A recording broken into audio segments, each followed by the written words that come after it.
সবাইকে শুভেচ্ছা জানাচ্ছি। আজকে খুব মজার একটা কথা বলবো। অনেকে জানতে চান কোমর ব্যথার ট্যাবলেটের নাম কি। আমাকে অনেকে ফোন করে, সৌদি আরব, দুবাই, সিঙ্গাপুর, মালয়েশিয়া, প্রচুর ফোন আসছে, স্যার কোমর ব্যথার একটা ট্যাবলেটের নাম বলে দিন। অনেকে ওষুধ খাচ্ছেন, বলে স্যার আমি অনেক ওষুধ খাচ্ছি কিন্তু ভালো হচ্ছে না, স্যার আপনি একটা ওষুধের নাম বলে দিন। আমি বলি তখন যে আসলে কোমর ব্যথার কি আদৌ কোনো ট্যাবলেট আছে কিনা।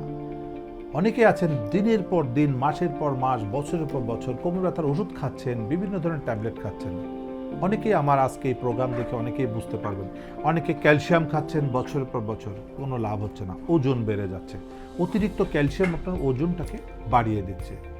অনেকে আছে মাসেল রিল্যাক্সেন্ট খাচ্ছেন, অনেকে ঘুমের ওষুধ খাচ্ছেন, অনেকে পেইন কিলার খাচ্ছেন, বিভিন্ন ধরনের পেইন কিলার খাচ্ছেন, ডাইক্লোফেনাক খাচ্ছেন, এসিক্লোফেনাক খাচ্ছেন, প্রিগাবালিন খাচ্ছেন, বিভিন্ন ধরনের ন্যাপ্রোক্সিন খাচ্ছেন, কিন্তু কোনো কাজ হচ্ছে না। কারণ কি? আসলে আদৌ কি কোমর ব্যথার কোনো নির্দিষ্ট কোনো ট্যাবলেট আছে? অনেকে আছে তেল মালিশ করছেন, অনেকে মেশিন দিচ্ছেন, অনেকে মেশিনের উপর শুয়ে পড়ছেন, বিভিন্ন জায়গায় বিভিন্ন দেখা যায় মেশিন দিয়ে থেরাপি দেওয়া হচ্ছে বিভিন্ন জায়গায়, কিন্তু কোনো সমাধান হচ্ছে না। তো তাদের জন্য বলতে চাই যে আসলে কোমর ব্যথা কেন হচ্ছে সেটাই তো আপনি জানেন না। ওষুধ খাওয়ার আগে আপনার কাজ হলো জানতে হবে কোমর ব্যথা কেন হচ্ছে। যেমন আমরা কোথাও বেড়াতে যদি যেতে চাই, প্রথমে আমাকে কিন্তু অ্যাড্রেসটা জানতে হবে, তারপরে ওই অ্যাড্রেসে কীভাবে যাওয়া যাবে, কোন গাড়িতে যাওয়া যাবে, প্লেনে যেতে হবে না বাসে যেতে হবে, কত টাকা লাগবে, সব কিন্তু আপনি জানতে পারবেন যখন আপনি অ্যাড্রেসটা হাতে পাবেন। ঠিক তাই কোমর ব্যথা যে মূল রোগটা, সেটা একটা অ্যাড্রেসের মতো। আপনি যখনই রোগটা পেয়ে গেলেন তখন ওই রোগ সমাধান করতে কত টাকা লাগবে, কতদিন লাগবে, কি করতে হবে সব কিন্তু জেনে যাবেন। যেমন টিউমার পেলেন, এখন টিউমারের ব্যথা তো আপনি 2 দিন 5 দিনে ভালো হবে না, এটা অপারেশন করতে হতে পারে, তাহলে অপারেশনের কস্টিংটা এক ধরনের।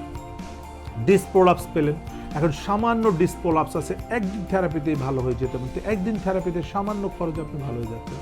ডিসপ্রোলাপসটা অনেক বেশি হয়ে গিয়েছে, সময় লাগবে 21 দিন আপনি যদি হসপিটালে ভর্তি থাকেন তার জন্য এক ধরনের খরচ।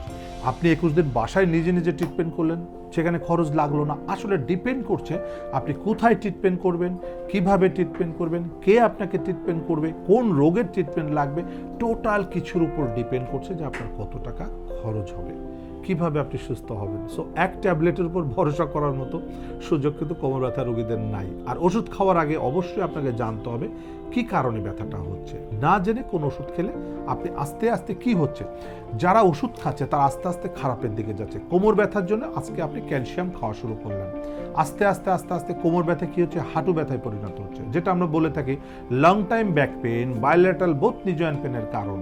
হাঁটু ব্যথা শুরু হচ্ছে, তখন কিন্তু আর কোমরে ব্যথা নাই, আপনি তো মনে হচ্ছেন কোমর ব্যথা ভালো হয়ে গিয়েছে, কিন্তু না, আপনার কোমর ব্যথা আরও খারাপ হয়ে যাচ্ছে। তখন কি হচ্ছে, হাঁটু ব্যথা হচ্ছে। হাঁটু ব্যথার জন্য আপনি চিকিৎসকের কাছে গিয়েছেন, আপনি নিচে বসতে পারছেন না, আপনি চেয়ারে বসে নামাজ শুরু করেছেন, তখন কি হচ্ছে, আস্তে আস্তে আস্তে হাঁটু নষ্ট হয়ে যাচ্ছে।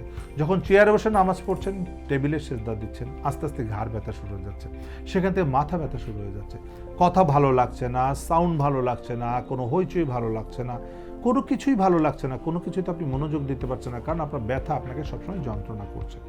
তাহলে আপনাকে প্রথমে কোমর ব্যথা যদি আপনি আইডেন্টিফাই করতে পারতেন কী কারণে ব্যথাটা হচ্ছে, সেটার সমাধান করলেই কিন্তু আপনি সমস্যা থেকে মুক্তি পেতেন এবং সুস্থ হয়ে যেতেন। সো কোমর ব্যথা হলে প্রথমে যেটা করতে হবে, আপনাকে অবশ্যই একটা এমআরআই করে দেখতে হবে কেন ব্যথাটা হচ্ছে, কেনটাকে সমাধান করবেন, তাহলে আপনি সুস্থ হয়ে যাবেন, কোনো ওষুধের পিছনে আপনাকে ছোটা লাগবে না। ধন্যবাদ সকলকে। এসপি হাসপাতাল, আন্তর্জাতিক মানের পূর্ণাঙ্গ ব্যথা নিরাময় হাসপাতাল।